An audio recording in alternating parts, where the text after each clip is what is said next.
All right. Hey, everybody. Welcome back to the channel. This is Rob here at Smirking Gun Reviews. And today we are talking about a show that I've been watching since it started, but never talked about it.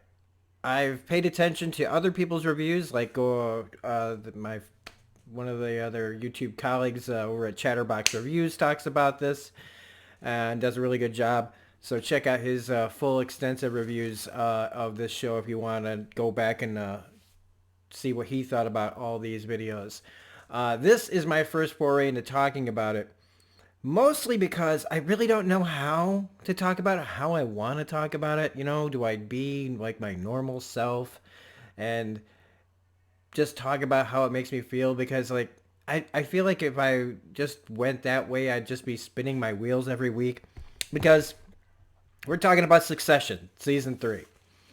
And I feel like, you know, I'll be in danger of spinning my wheels, and I hate making the same video over and over and over again, like some channels that just know where their money, you know, know where the viewership lies, and just says the same thing over and over again to a salivating audience waiting to hear a specific thing over and over and over again. So that being said, if you are liking what we're doing here on the channel, make sure you're hitting that like button and subscribe. If it's your first time to the channel and this is how you found the channel, great. Welcome to the conversation. And subscribing just helps with my motivation. If you're a returning subscriber, of course, welcome back. How are you doing out there? So yeah, this was a show that has been on. Like, I've been talking about this with some of my other subscribers. Like, what do I do? Should I talk about this? I don't know. Like, because here's the thing about Succession. I know that it's really well written. I know that it's really well acted. It has actors and performances that are some of the best I've seen in the last few years. My problem with Succession isn't the production or the acting or the writing or any of it. I hate these people. And I know that that's kind of the point. This is a satirical look at a media mogul family, you know, a la pick your poison of assholes out there, okay? I shouldn't have to point out who the douchebags are. The douchebags are on full display in this country, and depending on what side you lay on, maybe you don't see them as douchebags. Some of you probably think they're fucking heroes, which is another thing that I find difficult watching this, is like realizing that some people are probably rooting and cheering on, and some people are probably rooting and cheering on like just because it's like how we are when we watch The Sopranos. Tony Soprano is a fucking scumbag sociopath, yet if Tony Soprano were to die, I think people would have been like, oh my god, no, what? And it's like, no, man, I mean, he's a murderer. But we all, you know, and I'm guilty of it as well, like with Breaking Bad. I didn't give a shit who got in Walter White's way. I wanted to see how far he was going to go before it all came crashing down. I didn't care who he killed.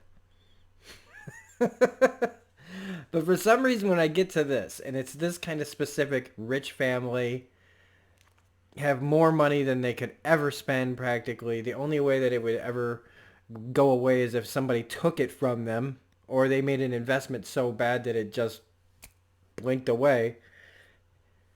You know, these people, they don't, I don't relate to them.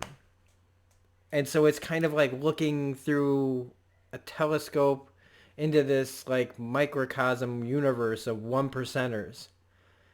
And they're all really well written. They all have so many funny and clever things to say and everything, but everything they're doing, everything they're saying is so rotten that I don't know how to feel about it, because I am completely engaged. It's like, and I've brought this review up before about when I reviewed A Star is Born. I think that that movie was an excellently made movie. And I think that the people involved in it were very, very good. And the singing and the vocals and all of that, it was all fantastic. But I couldn't stand it because I didn't like the story. And I just did, I was not, I just didn't enjoy myself. But I recognized all the good things about it despite that. It wasn't my cup of tea. In some reason, I feel almost the same way about Succession, except I still keep watching it. I had also the same reaction when I first started watching Game of Thrones. By the end of the first episode of Game of Thrones, when Jaime Lannister says the things I do for love, and a kid, spoilers, right? You know, what happens, happens. Throughout the course of that first episode, you've got a brother basically groping his younger sister. You've got what's perceived, you know, like the thing with Drogo and her on the beat.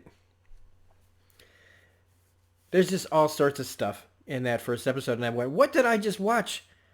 What did I just watch and why did I watch it? And then what did I do? I watched the entire series and just couldn't wait for the next one. And I'd still go, why am I watching this? And it's the same thing here. Why am I watching this? Why am I so compelled? Is it the same reason that we will slow down at a car accident? I think it's more like that. I think with Succession, it's more like that, where I'm just watching, waiting to see how bad they will all crash and burn, and then enjoy the writing as it goes along. So we're on season 3, episode 1. It's called Secession, which I thought was, well, it's pretty clever for a first episode. One of the main plot points throughout Succession is who's going to be taking over the company for Dad. And I thought, as far as plot lines go, I felt like it was starting to get really stale. It was just so much back and forth. Who's it going to be? Is it going to be Shiv? Is it going to be Kendall? Is it going to be Roman? Is it going to be one of the other people? And it's just the way Brian Cox is so fucking magnificent. He is some people say national treasure. He is a global treasure, man. He is a legend. And he just owns every single word that comes out of that mouth of his. And the way that he just keeps playing, I never know. One of the things I love about him is I just never know when the games start and end with him. How real is he ever being with anyone? I also love that we don't really, there's so much murkiness. We get dropped in the middle of this story and we don't know everything about these people. So they can pop up all sorts of shit whenever they want. But I thought that the whole idea of who's it going to be was getting really stale. And then at the end of season 2, Kendall does what Kendall did at the end of the first season. He betrays everyone. And what I liked about it was you should see it coming, and you do. But on my second viewing, I just finished rewatching the entire second season in 2 days. And you do see it coming, kind of. It just, when he goes to the mic, I go, oh, he's going to betray everybody. It's just, and that's from watching too much TV. Seeing too many ways things are done. But that was the only way that was going to go down. But it did change things. It changed the story. Finally, it's not just, it kind of forces the story to make Logan Roy have to pick somebody, even if they are a nameplate only. If he's still going to be there pulling the strings, but it forces him to at least appear to take a step back, and he has to actually announce someone, which is something that he couldn't do throughout the whole entire first and second season. Even when they were trying to make that deal with Holly Hunter's group. There was just all this not quite commitment to anything or anyone. But in this season now, he's forced to finally do something about it. He is put in a position by Kendall, who has made a move. One of the best moments of the season 2 was the very last moment when Logan Roy smiles, realizing what Kendall did and respecting it. Just no dialogue, completely enraged, but at the same time respecting the move that his son made. Like proud. Like a proud father. Like you finally took a shot at your old man and this is a good one. And so we start off like right off the bat with everything, they didn't jump ahead because this show's been off the air for a while. But we start right where we left off, and I love that. I was relieved that we didn't just get thrown in like a year or two later to like what happened next, and then they play some kind of, because this isn't a show that does flashbacks or anything like that. So anything that would have happened, they would have had to try to explain it to us. But no, they did the right thing and just started right where we needed them to be. And I love the chaos between how both Kendall and Logan handle this situation. Kendall is like, he thinks he's a fucking rock star. Everybody's telling him how great he is because he went after the man that everyone hates. His father. He's going after his dad, and with all the allegations that are swirling around and all these corporations that deny, and don't take responsibility, Kendall has taken that, initiative to make his power move by throwing his dad under the bus. And he's doing it through like social media and other things, trying to get ahead as fast as he can to create, to actually pull the company away from his father and trying to get people that he needs either from his own company and his father's own team or people that his father would want, but also using the social media angle very, very heavily. So you got the new school on that, but then you've got Logan Roy's approach to it, which is the old school, which is talking about, board members and, getting all these people on your side, but also figuring out, what do I do? Do I even go home? Pulling apart his own group of people, telling, Shiv and Roman and Jerry to go to New York, manage the company, while he takes Frank, Carl, and Tom with him to strategize the other stuff. And I thought that was really good, but also like it separates the cast so that they can play more mind games with each other. There was one moment that I didn't like that was really obvious to me, and that was when they bring up who's going to be taking it, Jerry, Roman, or Shiv. And Tom, as soon as he brings up Shiv's name, Tom goes, "Oh, I have to go to the bathroom." That's the equivalent of the Simpsons gag of like, I gotta go get something out of my car. And they get up and they drive away, and you just hear him run and like Logan, I know is upset, but I wouldn't have let Tom out of my sight. I would have been like, sit your ass back down. I just don't know. Like somebody will probably say, oh, in the chaos of the whole thing, but it's just way too obvious. He just raises his hand to like a kid. Like it's so clear that Tom's going to go into the bathroom and tell Shiv. No, but you could say maybe that's just what Logan wants. Maybe he loves to just throw these things out there, right? Oh, I know he actually. But in this case, is this one of those cases where he likes to just say words and see how the puppets dance? See how everybody, scrambles around for any kind of like let somebody else almost figure things out for him. Let me see how all the ants go marching around and figuring, trying to scrabble for scraps. And then I'll see by their reaction how I should appropriately respond. Now Shiv's been trying to get in since the first season, and I really thought that they were going to give it to her. But that's the thing, is I really should have been like, they're going to subvert it. How are they going to subvert it? And how Roman ends up basically giving it to Jerry. I loved that. I really like that it's Jerry. I do. I love that it's Jerry. I like this actress too. She's been on several HBO programs, and I I've always liked this character, the one who's like really kind of quietly powerful and like has Roman wrapped around her finger. That whole relationship is so weird. Where she's like she doesn't want to do anything with him, but like she also gets off, I think, on the power she holds over this guy and his whole mess. I don't know what goes on with that guy, but Kieran Culkin, ever since Igby goes down, he's always been like Macaulay's the famous name because of Home Alone and just being Macaulay Culkin. Kieran, I feel like, is the one who's really broken out and shown what he can do acting wise. It's like Elizabeth Olsen and the Olsen twins, right? We all know where the talent all went, where the real talent, ended up. I like Macaulay Culkin, and it's not a diss, but I'm just saying, Kieran Culkin rocks. Um, One character I don't like, and this just briefly, is Naomi. The way that she came over and just tells Greg to open a bottle of wine, and when it's clear that Kendall's ex-wife is upset about it, she just kind of smirks.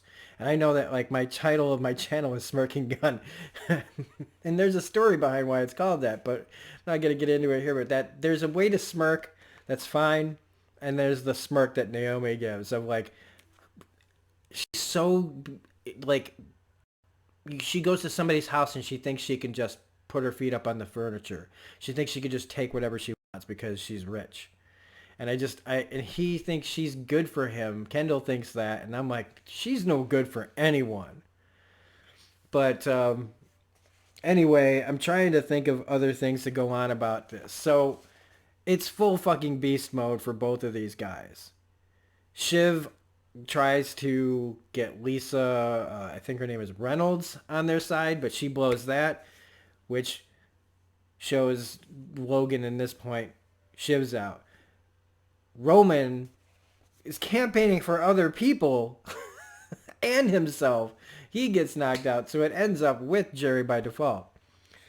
Um, I did think it was funny that Kendall was it was the number one trending thing ahead of Tater Tots, and that the Pope follows him. He's like, wow, Pope. And I'm like, if the Pope followed me on Twitter, I'd block him. Maybe I should just block the Pope now. Um, One thing about Roman, though, that I really like is that, and this is the part of his character that I do relate to, is that he sees how people behave. He's always been really right on the money a lot of times about how people behave. He just can't, turn that on himself. He probably knows a lot about himself too, but I like how he thinks. He just does it in a really blunt way. Maybe that's another reason why I like him, because I do the same thing. I'm just not that like I'm self-aware. I don't think Roman is very self-aware. Um, when Kendall says I did this for you guys, that look on his ex-wife's face, like, what the fuck are you talking about? I mean, even when he says to her, "Can I win?" and she's like, because honestly, I really don't care who wins at the end of all this. But I am enjoying it. One thing I thought was interesting was that Carl disappears for a minute. Uh, One of Logan's guys. He said that he had to go get a sandwich. Now we know Kendall's been trying to get Frank. He might have tried to get Carl. Maybe Carl's going to leave too. It's going to be interesting seeing how everything plays out. Now on the poster, it shows Kendall, Greg, Tom, and Frank on one side, I think. And then you've got Shiv, Roman, Logan, and Jerry on the other. Or no, it's Connor on the other. So maybe that's just poster stuff, like it doesn't mean anything. But I am kind of curious to see who's going to end up splitting off. I think that's the most interesting thing, is who's going to end up taking sides with who. And then once that's decided, mostly, because you never know who could be actually double crossing, switching sides, triple crossing, who's going to be really annoying. Because like the real thing about this that's enjoyable would be the paranoia of the whole thing. I don't like paranoid. I don't like feeling paranoid, but I do like watching these characters get paranoid because they lie to each other so much that how can any of them trust anybody? And so I think that going forward for like the rest of this season, it's gonna be fun just watching the mud fly, the blood fly, and the witty remarks fly, and who's gonna end up on top by the end of the season. I don't know.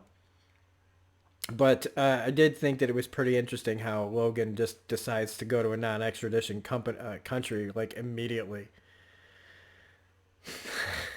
So it's father against son, but pretty soon it's going to be everybody against everybody, and I'm here for it. So I usually stumble a lot. I usually have a hard time talking about these things. This is definitely a review of this show or this episode that you're going to see. I usually get better as I go along. Hopefully, as the season goes on, and to me, there's fun about, and maybe I'm just nervous, and that's bringing up more and more stuff. But we'll see how it goes. I don't know. Like I said that if this video does well, I'll probably make more. But if the show is good enough to keep talking about, I probably won't care that much. So anyway, that's Secession. That's how I feel about it. That's what I'm talking about it. So if you like this review, please hit the like button, comment, share, subscribe, and the bell for all notifications.